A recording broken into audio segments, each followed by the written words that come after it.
Condré-Chaud,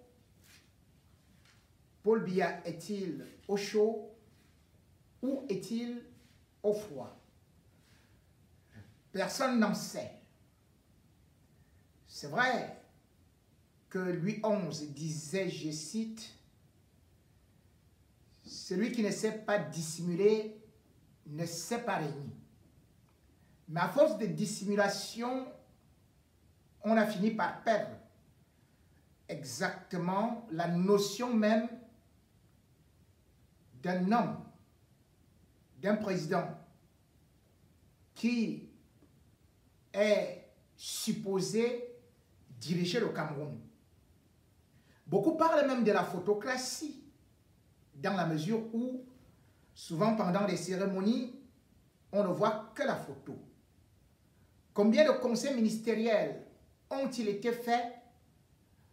Quelques rares, où d'ailleurs il est venu faire un one-man show avant de disparaître. Sauf que cette fois-ci, sa disparition devient très inquiétante, d'autant plus que les événements qui se succèdent au Cameroun et l'absentéisme chronique de Paul Biya font poser des questions. Des questions dans la mesure où on pouvait encore dire que sur le plan gouvernemental, il pouvait déléguer sa signature, non seulement au secrétaire général, ministre d'État, Ngongo Ferdinand, mais aussi au Premier ministre. Mais lorsqu'un malheur frappe sa famille, alors le silence de Paul Biya devient très inquiétant. Car en effet, depuis le 31 octobre, jour d'Halloween, la grande sœur, la sœur aînée du chef de l'État camerounais, en la personne de Régine Ngonda Mvondo, est décédée. On aurait attendu que le chef de l'État intervienne immédiatement, d'autant plus que celle-là représentait le pilier de la famille et serait décédée, selon certaines sources, à 90 ans, d'autres lui donnent 102 ans.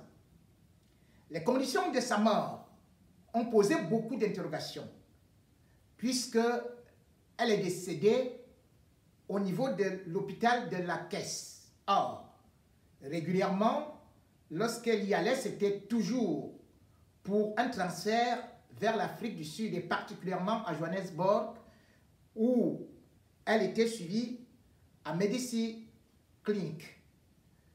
Pourquoi donc la sœur aînée du chef de l'État n'y est pas allée? Première interrogation qui reste jusqu'à présent sans réponse, d'autant plus que toute sa famille a souvent eu à bénéficier des évacuations. Et autre interrogation, c'est que après cette mort, on s'attendait à une sortie du chef de l'État camerounais, puisque généralement, il est souvent celui qui fait le faire-part du décès. Or, les condoléances viennent de gauche, viennent de droite, tombent de partout, mais il n'y a pas de réaction de Paul Biya depuis ce décès. Ce qui est beaucoup inquiétant, c'est que, justement, on se rend compte que, après ce décès, il y a un décret qui est signé du président de la République nommant un ambassadeur extraordinaire, plénipotentiaire au niveau de la représentation diplomatique d'Allemagne. Paul Biya se soucie-t-il uniquement de nommer cet ambassadeur qui devrait normalement prendre fonction le 2 octobre, sans pour autant sortir un programme de faire part, sans être au courant que sa sœur aînée est décédée. Ceci nous amène donc à nous poser des questions. Est-ce que Paul Biya vraiment existe toujours? est-il en capacité de se rappeler même qu'il avait une grande sœur? Est-il au courant que sa grande sœur est décédée? Est-il aujourd'hui encore un homme jouissant de sa liberté? Lorsqu'on regarde ce qui s'est passé, on a constaté que Paul Biya ne pouvait jamais déroger à ses règles et à ses obligations familiales. Que ce soit lorsque son épouse, Jeanne-Irène, est décédée, lui-même, il avait fait faire part, tout comme également lorsque son grand frère, Benoît Vondassam, est décédé en 2012. Et justement, le 4 octobre 2012, on a vu Paul Biya lui-même descendre en Womoka avec son épouse et un jour, juste un jour après son décès, il y avait déjà le faire-part avec toute la liste de la famille. Or, aujourd'hui, on se rend compte que l'aîné de la famille est décédé. C'est Paul Biya qui devient donc l'aîné. Pas de faire-part. Ce qui est encore beaucoup curieux, c'est que tous les autres membres de la famille, qui pourtant sont vivants, ne disent mot. Personne ne bouge. Puisqu'il faudrait quand même rappeler que Marie-Justine Mvondo également, Menge Mvondo, voulais-je dire, la sœur de Paul Biya qui a été évacuée en Suisse en 2019, est encore vivante. Lorsqu'on essaie aussi de regarder de l'autre côté, on se rend compte que sa sœur cadette est encore bel et bien vivante. Et même auprès de ses neveux, il y a par exemple Bonivan, c'est-à-dire que Vondassam Bonaventure, le fils du frère aîné de Paul Biya, qui est encore vivant.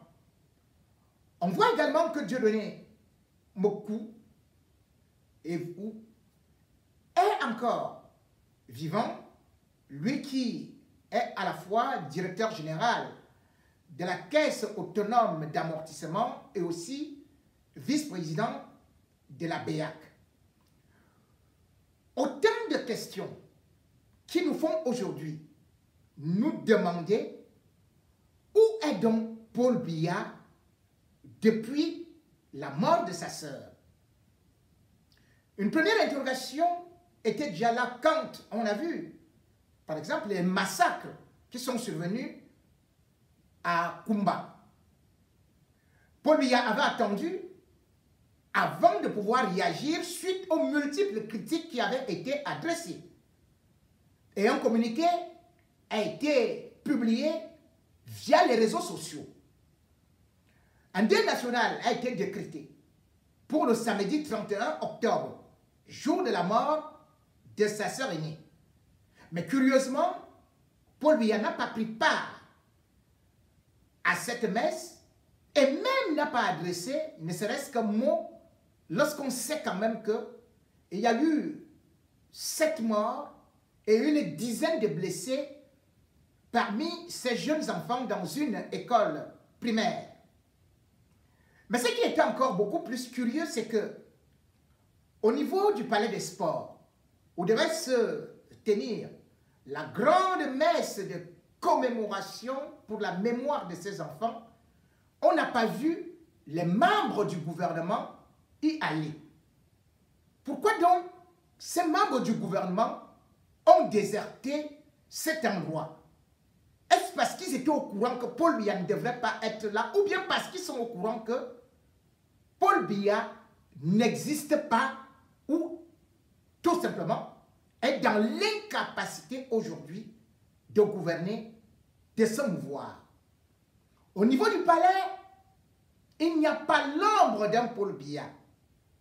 Et ce qui se passe autour de Paul Biya inquiète dans la mesure où, progressivement, tout son circuit, on enregistre des morts ou des disparitions mystérieuses. Depuis un certain temps, on n'a plus eu les nouvelles de quelqu'un qui assure quand même la direction de la sécurité présidentielle, à savoir le général Ivo Dicensio. Où est donc passé le général qui pourtant était le bras droit, l'oreille de Paul Biya? Nul n'en sait plus que depuis pratiquement 6 mois, on ne le voit pas. Et d'ailleurs, il était attendu au niveau du tribunal criminel spécial. Il n'y est pas allé. Et déjà, comment donc un général tout entier peut disparaître? Une première information est venue nous dire qu'il était mort. Et les informations que nous recevons aujourd'hui, c'est qu'il serait dans le coma. Il est donc dans le coma ou dans quel hôpital? Nul n'en sait. On nous dit tout simplement que ce sont quelques sources familiales anonymes qui disent que le général Ivo Dicensio est dans un très mauvais état. C'est inquiétant dans la mesure où nous savons que ce monsieur était très proche ou est très proche de Paul Biya. Il faut se rappeler que lorsque le coup d'État du 6 avril 1984 est déclenché, c'est bien le capitaine Ivo Dicensio qui va s'occuper de la protection de Paul Biya, va le conduire dans le labyrinthe jusqu'au bunker avant de se mettre dans des combats, puisque plus tard arriveront d'autres renforts, mais entre-temps l'histoire retiendra que c'est lui qui était bien là. Et comme justement récompense, Paul Biya l'a élevé non seulement en 99 colonel, mais a fait de lui général. Général, et il ne s'est pas arrêté là puisque justement en 2004, il l'a nommé directeur de la sécurité présidentielle. Un poste clé. Il y a donc depuis 16 ans. Et comment se peut-il que aujourd'hui, on n'ait pas de nouvelles de ce général qui pourtant même dans le domaine mystique était celui-là qu'on nous disait qu'il amenait souvent nuitamment Paul Biya dans le nord-ouest, son village natal, vers Bouy, pour quelques pratiques mystiques, ténébreuses. Où est donc passé ce général? C'est d'autant plus inquiétant que tout autour de Paul Biya, il y a d'autres disparitions qui sont arrivées juste au moment où, en pleine crise, en pleine pandémie du Covid-19, nous avons eu des informations que la santé de Paul Biya était brinque-ballante et que lui-même était presque mourant. Et bien sûr que deux médecins sont arrivés le 20 avril au Palais de l'Unité, donc un Italien et un Allemand, pour essayer de remonter Paul Biya. Depuis cette période, le chef d'État camerounais n'a pas eu à s'adresser à la nation, ou plutôt n'a pas fait de véritable apparition publique, se contentant parfois de nous ventiler des images de réception, d'audience avec quelques ambassadeurs étrangers. Mais ce qui a été beaucoup marquant, c'est que, justement, lorsque Paul Biya entre dans cet état, tout autour de lui, il y a des décès qui vont s'enchaîner. Ces décès, c'est-à-dire que le 23 avril 2020, immédiatement, le pilote de Paul Biya, Benoît Bitam, est annoncé mort de suite d'un arrêt cardiaque à Douala. Benoît Bitam avait déjà fait 16 ans avec Paul Biya et il n'avait pas de problème cardiaque. Souvenez-vous que c'est celui-là, lorsque Paul Biya avait voyagé par Albatros et qu'il a failli cracher, c'est bien ce pilote-là qui était à bord et qui avait rassuré le chef de l'État qu'ils allaient arriver et qu'il allait faire le maximum possible pour qu'il ne puisse pas cracher. Donc c'était un pilote de confiance. Mais juste après cette mort, on avait un autre qui est aussi survenu dans des conditions un peu inquiétantes, un peu bizarres, où il faut encore se poser des questions. Et là, c'était justement le beau-frère, ou alors l'oncle de Chantal Biya, qu'on appelait Papayou. Il était mort à l'hôpital de la CNPS. Et on a attendu vainement que la présidence de la République adresse non seulement les condoléances à la famille, organise aussi le décès pour celui-là qui était le véritable beau-père de Biya. Mais curieusement, il n'y a rien eu puisque le corps d'ailleurs avait été jeté dans des buissons à soie. On pouvait s'arrêter là. Mais la série a eu à se poursuivre. Puisque dans la nuit du 22 mai 2020, on annonce la mort du colonel Marius Etundi, qui était le responsable, le patron de l'infirmerie de la présidence de la République, qui était donc le médecin du chef de l'État. Il était là depuis des décennies. Il était fidèle à Paul Biya. Curieusement, il meurt, nous dit-on, à l'hôpital central. Et en pleine nuit, on l'enterre sans autopsie et on annonce qu'il a eu le Covid.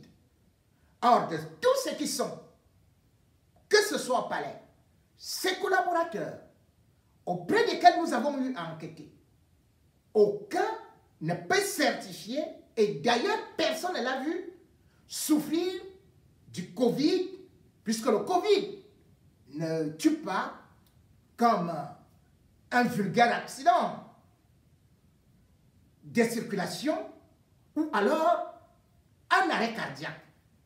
Et comment a-t-on pu l'inhumer aussi précipitamment, aussi clandestinement, sans que la famille ne puisse savoir exactement ce qui se passait? Autant de choses aujourd'hui qui nous poussent, et au regard de ce qui se passe dans l'entourage de Paul Biya, de nous poser des questions. Est-ce que cet homme, s'il est vivant, a encore des mains libres? Qu'est-ce qui provoque l'hécatombe autour de lui? Ces morts subites dont on ne parvient pas à déterminer l'origine. Bien plus, même son épouse aujourd'hui ne donne signe de vie. Comme nous le disions, lorsqu'il s'agissait du décès de celui qu'on appelait Benoît Mvondassam, le frère aîné à Paul Biya, eh bien, on a vu pratiquement 3 jours de deuil à Yaoundé, avec des routes barricadées, avec des instructions qui venaient au niveau de la présidence de la République. Mais là, il il n'y a pratiquement rien. Et de surcroît, depuis un certain temps, on assiste à des mises en scène qui, semble-t-il, voudraient toujours montrer à l'opinion publique que Paul Biya est à la manœuvre. Plusieurs fois, on a vu le véhicule ou alors un cortège partir en Mbomaka. Et ceci permettait à dire aux populations que Paul Biya est allé dans son village. Or, les enquêtes que nous avons menées au niveau du palais de Mbomaka nous permettent aujourd'hui de certifier que Paul Biya n'a plus jamais mis pied au palais de Mbomaka depuis fort longtemps. Et d'ailleurs, l'un des cousins de Chantal Biya qui y travaillait a été viré, Jean-Paul Andjongo. Pourquoi l'a-t-on viré? Pourquoi toute la famille de Chantal Biya n'est plus aujourd'hui au palais de Mbomaka? Qu'est-ce qui se passe là-bas? Et autre chose, toutes ces populations sortant dans la rue pour venir accueillir Paul Biya, qu'il est en Mbomaka, personne, que ce soit les chefs de village, que ce soit les danseuses de tam-tam, ou encore les membres du parti, personne n'a vu Paul Biya. Et le plus curieux, c'est que Paul Biya arrive dans son village et le cortège file à vive allure, sans pour autant freiner, pour qu'il puisse au moins saluer ces populations qui se sont déplacées pour lui. Bien plus, généralement, Paul Biya, quand il voit de la foule, il fait baisser la vitre arrière pour saluer avec la main droite. Plus jamais, Paul Biya ne l'a fait, que ce soit dans son village ou n'importe où. Où est donc Paul Biya? Et qui donc est en train de gérer actuellement le palais? Qu'attend-on pour sortir le programme des obsèques de la grande sœur de Paul Biya? Voilà donc là où s'approche actuellement. La mort de Régine Ngonda Mvondo est en train de venir nous ouvrir les yeux, de venir nous étaler encore tout ce qui nous était caché, ou le jeu de sauterelles derrière la feuille de bananier que le régime est en train de jouer avec le peuple. À l'instant où nous sommes en train de parler, on peut déjà le certifier, il y a vacance du pouvoir. Parce qu'on ne peut pas comprendre que non seulement le père de la nation ne s'occupe pas des grands événements de la nation, encore que mardi, on a appris que d'autres enseignants ont été kidnappés dans toute une école. Que le père de la nation ne fasse pas une déclaration. Que le père de la nation ne fasse pas, ne serait-ce qu'un mois de discours de 2-3 minutes, que le père de la nation ne se déplace pas pour une messe d'hommage et que le père de famille ne puisse pas aujourd'hui adresser ou bien façonner, publier, en faire part inquiet. Le Cameroun est orphelin de son président. La famille Mvondo est aussi orpheline de leur chef de famille, Paul Biya.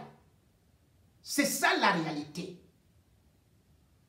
Que Paul Biya aujourd'hui disparaisse, que le monde autour de lui disparaisse, que le monde autour de Chantal Biya disparaisse, et qu'aujourd'hui Paul Biya ne soit même pas capable de recevoir ses enfants, est encore beaucoup plus inquiétant. Brenda Biya, souvenez-vous de ces multiples vidéos de détresse lorsqu'elle était en confinement à Yaoundé, nous a bien révélé que non seulement elle n'avait pas vu son père, Paul Biya, mais n'était même pas entré en contact avec sa propre mère, Chantal Biya. Or, Brenda Biya vit dans le même camp, au palais de Toudi, que son père. Comment n'a-t-elle pas pu entrer en contact avec son père qui pourtant, selon ce qui nous revient, ne souffre pas du Covid? La preuve, c'est qu'il ne met jamais de masque. Brenda Biya non plus n'a jamais eu de masque. Comment se peut-il que Paul Biya ne puisse pas recevoir, ne serait-ce que Junior, ne puisse pas recevoir son fils Franck, qui pourtant a déjà mis autant de temps au Cameroun? Comment se peut-il que aujourd'hui, le président du Cameroun, chaque fois annoncé quelque part, puisse toujours trouver l'échappatoire pour ne pas se présenter et qu'il y ait une délégation continue des signatures, de ce qui se précède, de ce qui précède? On pourrait donc, sans l'ombre de doute, dire que Paul Biya, soit n'aime pas les Camerounais, soit a perdu complètement sa mémoire, soit est séquestré, soit est seulement maintenu aujourd'hui par une quelconque perfusion pour qu'il ne puisse pas être déclaré complètement mort. Entre-temps, les autres sont en train de gérer. Si jamais Paul Biya est bel et bien vivant, si Paul Biya est donc bien portant, eh bien, là encore, on devrait tirer une autre conclusion. C'est que Paul Biya ne veut plus être président. C'est que Paul Biya ne veut plus diriger le Cameroun.